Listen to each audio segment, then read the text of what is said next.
3. It's called The Three Dimensions of a Complete Life.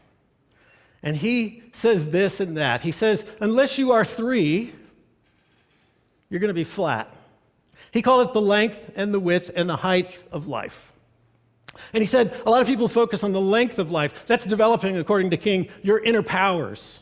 And so as you develop your inner powers, you become a better person. And if that's all you do, and you focus only on yourself, then you become selfish, and you become exactly the type of person that no one ever wants to be around because you are a flat person. You might be really good at developing your inner powers, but you're not impressive. And King wasn't impressed. He said, if you want to just live the length of life, then you can be a flat person, and you'll never really make a difference in the world. But you could be a two-dimensional person, he said. You could think about the width of life. And the width of life, according to King, was this outward reach to others, to look around and to realize I'm not alone in this world, and I need to spend my life reaching out to people. And so he said, you have to reach out. You have to have length to your life, making yourself as good as you can be, but you have to have width to your life to reach out to other people. And then he talked about the height of life, reaching up so that you can give hope and meaning to other people, so that you become a three-dimensional person. That's the way King looked at it. That was King's 3 sermon. And so we have this power of 3, and the question is, what will we do with the power of 3 for the vulnerable? For the vulnerable. And if you want to meet the vulnerable, what you need to do right now is you need to just look around you. Because every human being is so vulnerable. We all need someone to love us. We all need something to do. We all need something to hope for. That's us. And as we look around us and we think of ways that we can serve the vulnerable, I want to suggest that the vulnerable have had enough of one. They've had enough of know-it-alls and people who only focus on the length of life. They've had enough, really, probably of 2, the people who are really out there looking for someone to love them or something to do or something to hope for. Because they've had a lot of right and wrong and a lot of black and white in their life. A lot of Democrats and Republicans. But I wonder if they've ever met someone using the power of 3.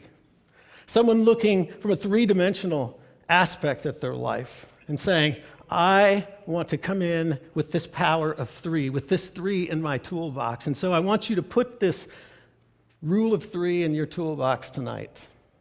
And you can use it in a couple ways. One way you could use it is just for yourself. You could say, hey, if neuroscientists say I can't do more than 3 things, then I'm not going to let my professor give me 18 things to do. See how that goes over. But you could use it to limit your schedule. You could use it to kind of organize your life. You could use it to say, I want to be really good at these 3 things. Be a great way to use the rule of 3. But you could also use it to be a voice for the vulnerable. You could go out and just say, what am I going to do in this world? What am I going to do with my life? And here's what I'm going to do. I'm going to go and give people what Maslow said everyone needs, and what King said everyone needs, is someone to love them. And give them something maybe to do that's important, and give them something to hope for, using the rule of 3. And so I'm here tonight on behalf of that magic number.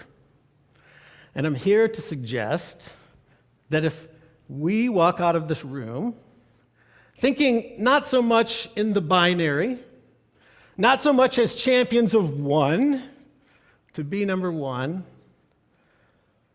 but to be instead champions of 3, to say maybe, in addition to yes and no, that we could be the kind of voice for the vulnerable that we've heard tonight, that we've heard in all of these expressions, that we've heard in these stories of racial strife, of parenting struggles, of life difficulties, that we can be the kind of force using the power of 3.